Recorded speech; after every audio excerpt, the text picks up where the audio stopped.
Après un premier rassemblement en mars dernier, ils sont quelques centaines de Chalonnais et venus de toute l'agglomération à se réunir à 15 h ce samedi 21 septembre. Départ au pied de la cathédrale Saint-Vincent pour marcher ensemble pour le climat et la justice sociale, pour l'avenir de la planète. Parmi les associations chalonnaises, on note la présence de l'association ACT qui agit principalement pour la promotion d'une transition écologique, par la sensibilisation, à travers des soirées débats, conférences, initiatives locales comme le projet d'une forêt comestible nécessitant des espaces verts pour les habitants de Chalon-sur-Saône.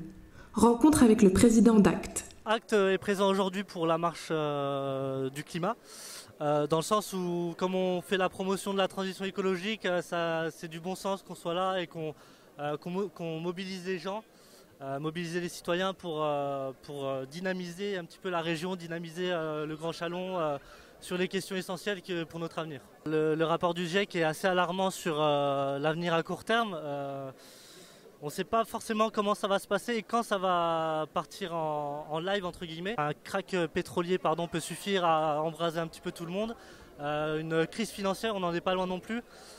Donc il faut vraiment rester sur les gardes et ça peut vraiment embraser l'ensemble du monde entier. Les décisions qu'on attend, c'est pas forcément des décisions qui vont bouleverser la vie des gens. C'est réduire les déchets, je pense que c'est largement accessible. On l'a vu au Forum des Assos, il y avait encore des verres jetables alors que c'est un événement créé et organisé par la municipalité.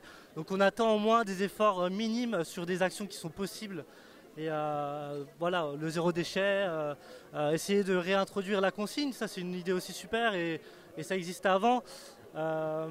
Après, favoriser aussi la mobilité, les mobilités actives, le vélo, favoriser aussi les transports en commun pour tout le Grand Chalon, le Chalonnais aussi. Donc on n'attend pas forcément un changement radical, on demande au moins de faire des efforts et d'être dans le dialogue avec la municipalité et le Grand Chalon pour avancer ensemble. On peut arriver à mener des actions à son échelle déjà pour changer un petit peu les choses.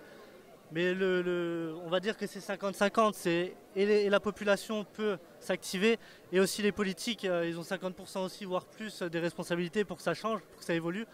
Et là, on a notre rôle à jouer, nous citoyens, d'exercer une pression, une sorte de lobbying comme on peut le voir aussi à l'échelle nationale où les lobbies arrivent à bloquer plein de réformes, plein d'évolutions dans les décrets, les arrêtés, etc. Trouver l'équilibre entre agir, nous citoyens, et aussi faire bouger au niveau politique. Trouver un équilibre, c'est ce qu'espèrent tous pour leur avenir et l'avenir des générations futures. Interview de militants, marcheurs en faveur du climat. Moi j'agis au quotidien et je pense que c'est important de montrer aux personnes que le climat, il faut agir pour le climat. Je fais le tri. Je fais attention à manger local, à manger de la viande mais locale et genre assez peu de fois dans la semaine. Je fais attention à acheter en vrac. On peut faire attention aussi au niveau de mon école par exemple à faire des clubs à travailler dans les clubs d'écologie, à sensibiliser les professeurs aux gobelets, à éviter les gobelets, les bouteilles d'eau, enfin plein de petites actions comme ça. Je pense qu'être là c'est important, c'est pour sensibiliser ceux qui ne sont pas trop sensibilisés. C'est important de montrer qu'on est nombreux en fait, parce que souvent les personnes ils se disent que ça se fait à petite échelle ou que ça se fait derrière leur dos. Et de montrer qu'il y a des enfants, des étudiants, parfois les gens ils réalisent en marchant dans la rue. Ça fait du bien aussi même pour nous de retrouver des gens qui ont un peu de courage, ça remotive. Je pense que c'est un problème national, international, mais aussi local.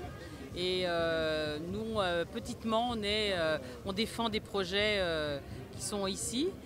Donc c'est toujours notre projet pour empêcher la construction d'un bâtiment commercial sur la place de Gaulle.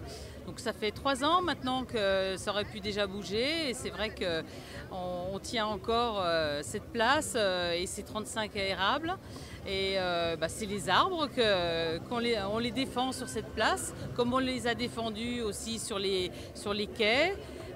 Et dans d'autres endroits de Chalon. Les arbres, c'est aussi ceux du parc Néra, qui est un parc privé, oui, pas loin de la Rocade, et qui va être en partie construit pour faire une résidence senior, où il y a des très beaux arbres centenaires. Et donc ça, c'est aussi un deuxième sujet sur lequel, localement, on se bat. Mais on se bat petitement puisqu'on sait qu'un projet privé, on ne peut pas intervenir directement. Une riveraine qui avait fait une lettre, que le collectif la soutient. Et elle a écrit en juillet déjà au promoteur, à Nexity. Et n'ayant pas de réponse, elle leur a renvoyé une lettre cette semaine. Et elle a rappelé que les arbres, ça pouvait être aussi bien aussi pour toutes ces personnes âgées qui vont être dans cette résidence.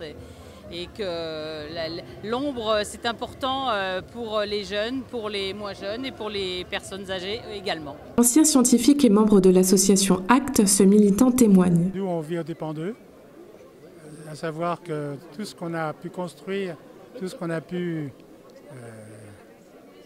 jouir de la vie, ben, c'est au dépend de leur vie à eux. Et évidemment, il n'y a pas que le côté financier, il y a le côté de la mère nature. Et eux, ils vont devoir vivre dans nos restes, dans ce qu'on va leur laisser. Et ça, c'est plutôt embêtant. D'autres raisons, c'est que j'ai une formation scientifique, chimiste de formation. J'ai un peu contribué à faire ce monde-là et j'ai un peu de remords. Mais bon, je ne suis pas le seul comme ça, hein. Il y a pas mal de gens de ma génération qui ont cru à tout ce qu'ils ont fait et puis qui se sont rendus compte, une fois que ça a été fait, qu'ils ont fait une erreur. Mais c'était un peu tard pour s'en rendre compte. Voilà. Canicules marines, montée du niveau des océans et fonte des glaciers, l'impact du réchauffement climatique est plus élevé que prévu, selon le dernier rapport du GIEC, groupe intergouvernemental sur l'évolution du climat, publié ce 25 septembre. Les conclusions sont alarmistes, mais il est encore temps d'y remédier. En tout cas, on se mobilisera pour les prochaines à coup sûr. Ouais, ça, c'est une certitude. Pour poursuivre l'intensification du mouvement et rappeler qu'on est encore là, qu'on est déterminé pour changer les choses et qu'on attend des vraies décisions politiques comme des actions citoyennes aussi, parce qu'on ne fera pas l'un sans l'autre, on n'y arrivera pas avec l'un ou l'autre. Donc c'est vraiment allier les deux et pour ça, en plus il y a les municipales l'année prochaine, donc c'est l'occasion encore de rappeler aussi toute cette année qu'on ne lâchera rien et que vaut mieux que tout le monde se mette sur le fil de l'écologie en priorité pour notre avenir.